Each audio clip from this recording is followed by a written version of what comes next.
This week on the agenda, why the next China is still China. We speak to author and chair of McKinsey Greater China, Joe Ngai.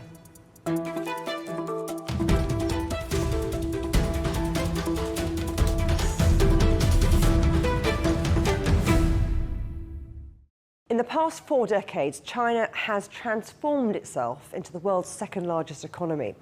But with a slowing population, rising geopolitical tensions, and growing questions about the future of global growth, many are asking, where will the next China emerge? According to a new book co-written by Joe Ngai, chair of McKinsey Greater China, and Senior Partner Nick Leung, the answer's simple: the next China is still China. The book sets out an insider's guide to succeeding in this new era of Chinese growth and opportunity. And I'm delighted to say that Joe Ngai joins me now. Great to have you on the agenda, Joe. Now, your book argues that the next China is still China, but we are seeing tariffs rise, supply chain shifts, and foreign companies becoming more selective about where they invest. So what are global CEOs seeing in China that the markets are missing?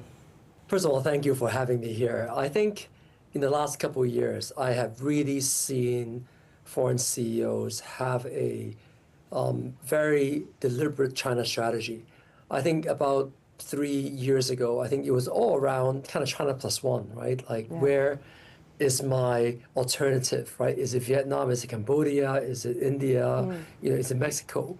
And I think the more people looked, I think it's very interesting. The more people then find out that there are very few alternatives to China, and at the same time, China is technologically actually getting more and more advanced.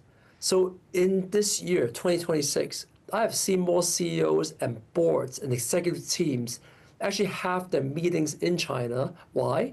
Because they want to understand how can China, China tech, China advances, China AI, China supply chain help my company to advance in a way that I did not think about before.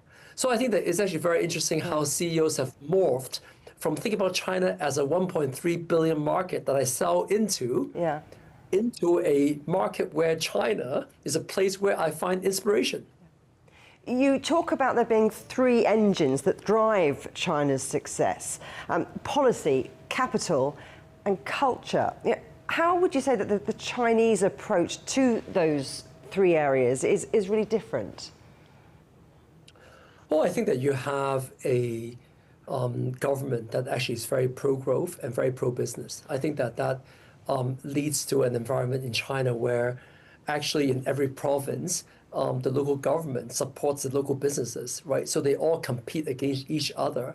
I think, in China is where you have this, what I call, the world's, toughest gym, right? Where companies, the competition, the business ecosystem, right, is actually ultra competitive because everyone is kind of pro-business, is pro-growth, is trying to, enable companies to expand either locally, domestically, or increasingly globally. At the same time, you have actually a lot of capital. The capital is, both state-owned capital, but there's also a lot of private capital. There are a lot of second generation entrepreneurs, right, who were very successful, right, in the early 80s, 90s, that are now plowing back the money into the current, entrepreneurial efforts, right? So you actually have a lot of capital coming into these businesses, where I think maybe second to the U.S. Silicon Valley type capitalism, I think the Chinese funding for early stage and venture is actually second to none. Yeah, and then lastly, I think there's culture. I think in China, the culture is one where the toughest one that survives will win. Yeah, and so basically you have these companies that are just very resilient. They sometimes go through really tough battles. These business cycles in China are notorious. Lots of blood everywhere, right? Lots of casualties. But the ones that actually, end up, being the winners, they become globally competitive right, and globally significant companies, right? And that's a little bit that the culture in China on the business cycle side enables these companies to be the way that they are today. You mentioned Silicon Valley, and you've talked a little bit about technology, which makes me think about China's 15th five-year plan with this big focus on leadership in artificial intelligence, in advanced manufacturing, in semiconductors, and also green technology. So, beyond the policy ambitions, is China's real advantage that now, the strength and the speed of this innovation ecosystem, to steal a phrase of yours? Absolutely. I think right now, in the China business world, I think AI and innovation is everything. People have experienced in the past 15 years how much technology can accelerate and help companies leapfrog. So when AI came along, everyone is all in. I think in some countries, people have a lot of fear around AI replacing jobs, or maybe is AI good for community or society?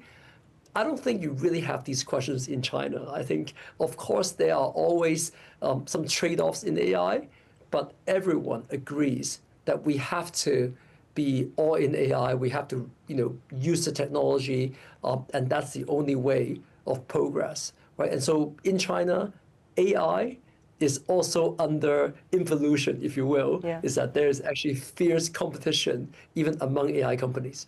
So it's a mindset you're talking about, but you also write about China's speed, which I think is interesting. We've seen it in electric vehicles, we've seen it in solar, in batteries, and now, as you mentioned, in AI. Why has China become so effective, not just at innovation, but at commercializing it and scaling it?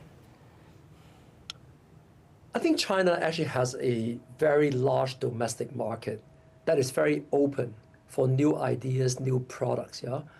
I sometimes call it the featureization of China, where when you see a advertising in China, they talk about this phone, what's the camera, what's the processing power, when you see a car, it's around what's the acceleration, what's the mileage you can go on the battery, yeah. And so therefore, at the core of it, I think Chinese companies compete on how they come with more features, more value for money. They try to cram more into less. They try to compete on also value, and cost. So what you have is the China speed is for survival, right? Chinese companies move very fast because that's the only way to come out on top, right? So I do think that, at the end, will some Chinese businesses rather, move a bit more slower, take a few more vacations? I think everyone in their hearts, maybe they want to, but they know they can't, because in some ways this business ecosystem, the cycle, the competitive pressure, intensity makes it so that we have to move at China's speed, right? In order to be around, in order to rise to the next challenge, in order to compete against the next guy that's trying to come in to take us over. Yeah. So I think that's a little bit where, out of necessity, out of our own ability, and out of the market receptiveness, right, to new products and new ideas, then you arise this kind of China speed, partially, pushed by the market, partially kind of pulled by, competitors around. But for so many years, China was seen as fast followers. So today that's completely changed from sectors from automotive to consumer technology. They're setting the pace. Are we entering a period, do you think, where Chinese companies stop being seen as challengers and start shaping those global standards, those innovation trends? I think this has long been a play, right? So if you think about today in pharmaceuticals, 40%, right, of the global drug pipeline, right, actually sits in China right now. If you think about advanced manufacturing, I think the use of robotics, the use of AI, the use of dark factories, I think China actually leads the world. I don't think China has a monopoly on technology, right? Look, I think that there are many spots around the world where there are incredible things happening, and I think that that's great. But I think that people who are in the know, they understand that China is no longer just a fast follower.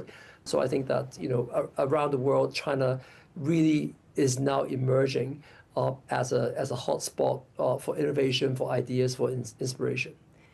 You've talked a lot about the domestic picture in terms of the capital, in terms of the workforce drive, but there are external factors that play into all of this too. The US tariff strategy was designed to slow China's rise in strategic sectors. Has it though actually maybe accelerated China's push for technological self-reliance? Well, I think around the world today, I think that being more resilient, being more self-reliant is a theme in many countries around the world, right? US, China, Europe, Middle East. I do think that people are putting security and resilience as part of the themes, right, of what countries need to do. And I do think that in China, obviously, this has been a theme in the latest five-year plan, and so therefore the investments in some of these technologies, in chips, in AI, I think is actually obviously accelerating. One important part of this is also energy. I think in the past 10 years, China has actually invested in a lot of green energy.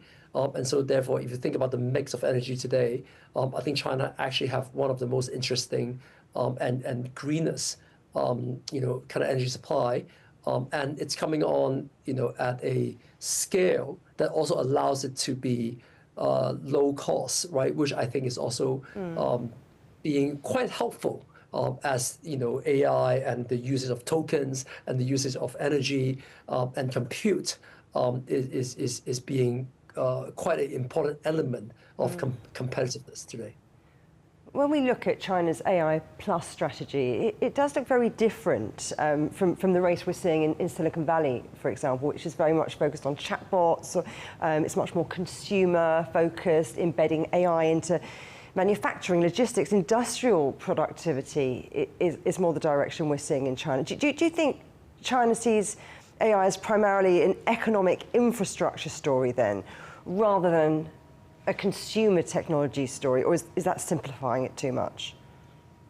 China is a big economy, and I think that the consumer technology story is very much there.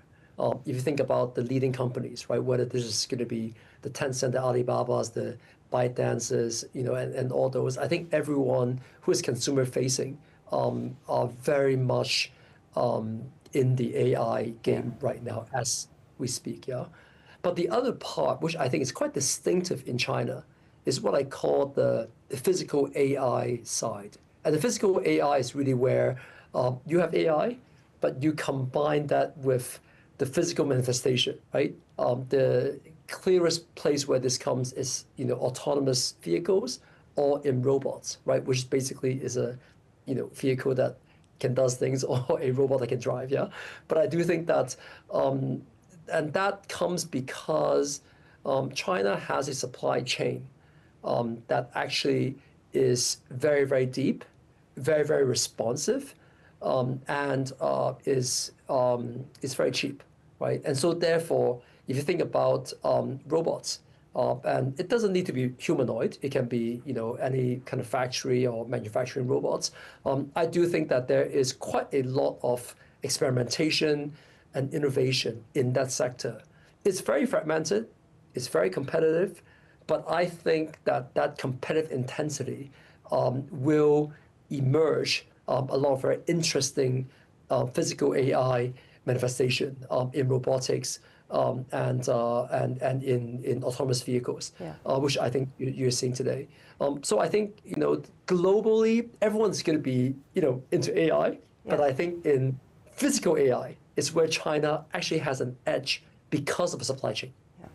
And that edge is very important, presumably, to other parts of the world, like Europe. But when you think of Europe wanting more strategic autonomy and wanting to get involved with industries like autos, autonomous vehicles, green tech, and advanced manufacturing, can Europe remain competitive without China? Well, I think that is a story that we need to continue to see how it plays out. But as I think a lot around European CEOs who have been visiting China and what they tell me, I believe that actually part of the solution to Europe's, search for their reindustrialization, right, or the next era of their industrialization, I think, it can well have some Chinese components in there. I think in a couple of ways, right? Number one, I think that there are more Chinese companies and technologies that could actually have their manufacturing, right, the technology know-how to be transplanted over, right, in Europe. That can create jobs, that can lead to tech transfer, and that can lead to, in some ways a round trip story. Once upon a time, I think, Germany and a lot of European manufacturers came to China after the WTO, established JVs, right, and actually helped China industrialize. I think part of what China is very good at today, right, on the advanced manufacturing side, right, maybe they can go, to Europe, do these JVs and also help in the next chapter, right, of Europe's manufacturing, right? So that's kind of one area where it's interesting. The other one is where I think China used to be kind of the factory for the world. It still is in many ways. Yeah. But I think a new idea is China can be the factory for factories, right? So if I think about the new factories that we need to build, right, around the world and in Europe, right? I think where you can get the machines from, where you can get the components from, where you get all the stuff that actually is going to go into your factory. That also is in some ways most competitive and most in some ways agile. That supply chain in China. So in some ways, I think that China will be supplying for your factory, and then it's going to be your manufacturing. So in one way or another, I think we'll find China in parts of the self-sufficiency of Europe. And I hope that that's also an area where more collaboration can be found, and there's more of these cooperation that will lead to kind of win-win, and to be honest, faster, cheaper, much more valuable money rather than doing everything ourselves. Yeah. Joe, one of the most striking ideas in your book is this hyper-switching Chinese consumer. Companies once spent years building that brand loyalty in China, and now it seems that they can just change that overnight. What do you think that really says about just how competitive the Chinese market really is?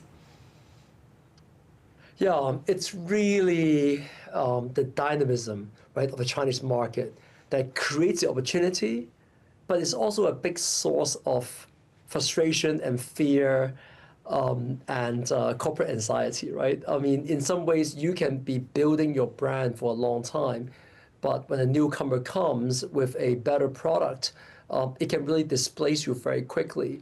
And I can't think of any market in the world where people switch so quickly than in China. People are, I don't think that they are disloyal, but I think that they're eager to try new things, and they have tasted why trying new things is actually a benefit. So I do think that in China, for example, you have people switching to electric vehicles faster than any other country in the world. Of course, there were incentives and also there was infrastructure, but at the same time, people were very happy to okay, let me try the EVs. I mean, it looks pretty good. It drives pretty well. So why not? People were very when the flip phones came up, where you have this foldable phones, right? Everyone's very worried, is that going to last or not last? In China, the foldable phones sold very well because people were like, okay, let's try that, right? When there was like digital finance came up, people were like, okay, I'm happy to change my bank accounts into digital only bank accounts, even though that bank doesn't exist physically. I'm happy to have confidence in it. So I do think that in China, because you have a rather young and in some ways maybe not so young anymore, but they're young at heart. Like they're very happy to try new things. They're very technologically curious. Curiosity is the right word, right? So they're very curious. They're very eager, right? And so therefore, trying new things. And when Chinese companies make it very easy to try new things, it becomes a threat to the incumbent, because you're always someone looking at you and saying that, well, how can I do that better? Right? That's where advancements and progress comes in, but it's also a threat, right, to everyone who have invested in capital. And that's also why the market, sometimes is a very tough market to be in. So Chinese consumers revel in the new, in newness is what you're saying. But as you've also mentioned, for years those multinational companies have treated China as a sales market. Your book, though, suggests that the model's shifting towards in China for China and even in China for global. What does that look like in practice, Joe? Well, I think that, it's very clear that, you can no longer just take what you have anywhere in the world and just sell in China. Now, for some, it still works. If you are a luxury player and you have a, great bag that, is in high demand, I think that you still find a lot of Chinese consumers, waiting in line, right, to find your bag, and, you make very good business there, right? But for most products around the world, there are actually quite a lot of substitutes, right? And Chinese companies who have grown rapidly over the years to create localized versions of your products, right? Sometimes cheaper, sometimes have different features, sometimes it's more local. So therefore, for foreign companies, I think that the necessity to localize operations in China, to localize, the product features in China, to localize the supply chain in China because it's just cheaper and more effective and faster than elsewhere in the world, I think it's a must if you want to have a big business in China. Yeah, so I think that's one. And then as you do that, right, what happens is that, right, wouldn't consumers in the rest of the world like that product too at that price point? Right? And so therefore, you start thinking, well, it's not only in China for China, but perhaps it's going to be in China for the world, right? Of course, we would use some of the often cited examples, right? Whether it's electric vehicles or whether it's going to be, the phones, right, or others. But I do think that increasingly, all the way from, medical equipment to instruments, right? Why wouldn't you think about classical instruments, right, being made in China, but for the rest of the world? So I do think that story has actually been playing out now for years, but increasingly, I do think that a lot of people have been able to to improvise on it and come up with actually better product at better price points. And by the way, that makes things better for consumers around the world. I do think that one of the less appreciated fact, right, of the Chinese manufacturing engine, right, is that it really brought about the better standard of living around the world, to getting products faster, cheaper, better quality, and can provide us with a lid on inflation around the world. Yeah. As the plate tectonics of the global economy keep shifting in the way you're talking about, we do hear far more discussion about de-dollarisation, oil trade in local currency, BRICS financial coordination, cross-border payment systems outside the dollar. Is this still largely symbolic, do you think, or are we seeing more fundamental changes in how global commerce, global finance operates? In the last few years, I think that you see a restructuring of global trade, right? You see new trade corridors happening. It's not only China, right? I do think that the South-South trade is not only China trade. You see more trade in Latin America. You see more trade in, from the GCC. You see more trade from Southeast Asia. So I do think that there are more economic trade corridors being established around the world, and so therefore, right, as a very natural extension of that is how finance and the financial structure is being rearranged, right? So you see also more emerging market banks, right, being involved. You see more trade banks being involved. So I do think that we have lived in a very largely dollar-denominated trade world. In many ways, it still is, but I do think that you're seeing more alternatives out there, and I do think that as we go into a more diversified world, I think that will likely continue.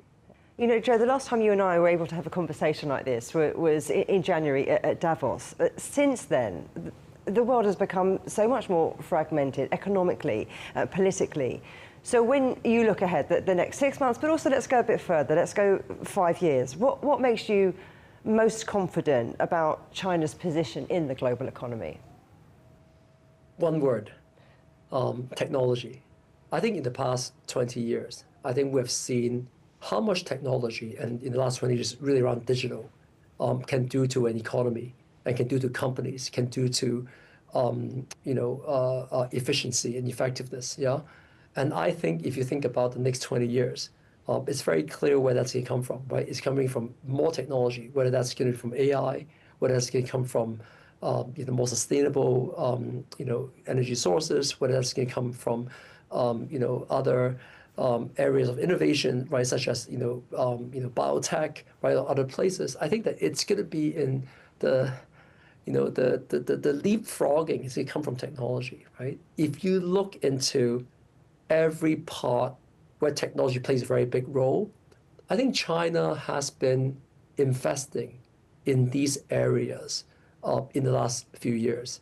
And I think that because of that, right, I think that many Chinese companies, many foreign companies that operate in China are very well placed in these arenas where I think will provide the growth of the next 5 years, right? So if you believe in this story, right, that technology and keeping up and leading, right, in technology is actually the way how progress will be made, for our future.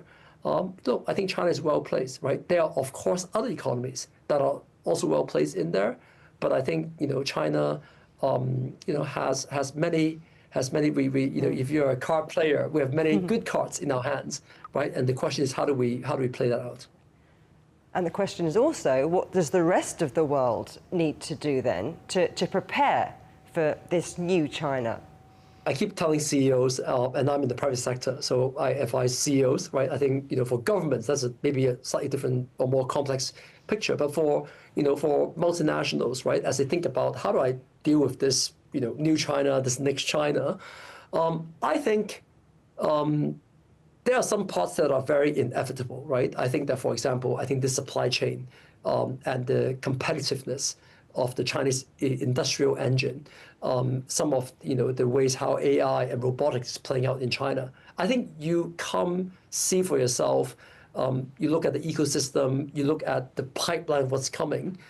It's pretty clear that there are going to be some pretty amazing technologies and companies coming out, right? If I were a global company, right, looking at my next few years, right, I would think very much around how do I collaborate with that? How do I find that to become a part of my supply chain? How do I leverage that, to be something that actually makes me more competitive? Remember, right, we are also at a stage where these Chinese companies are looking for global markets more than ever before, right? So these Chinese surge of Chinese companies going global can be part of your story, part of your next chapter, right? So I would very much think about what would my next chapter be, and how can these Chinese companies play a role in there?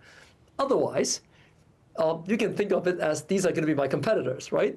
And how do I compete against that is a far more difficult and challenging picture. They think about what if that becomes kind of part of what I am. Now, of course, right, you got to play it the right way. You got to figure out how do I have my own value and my own identity, right? And so I won't be replaced. But I do think that some of these inevitable patterns that are going to happen, I think if you kind of understand that, there is actually a lot you can do with that. And I see that as one of the biggest opportunity. If I were a multinational CEO and I think about what does this next China mean to me, I think there's a lot you can do with it.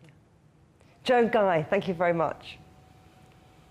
You can watch every episode of The Agenda in full on CGTN Europe's YouTube channel. And for exclusive extra content from me, my guests and the rest of the team, don't forget to check out The Agenda Show on TikTok. Coming up on a future agenda. 10 years on, how has Brexit really changed Britain? But for now, from me, Juliet Mann, and from all the Agenda team here in London, goodbye.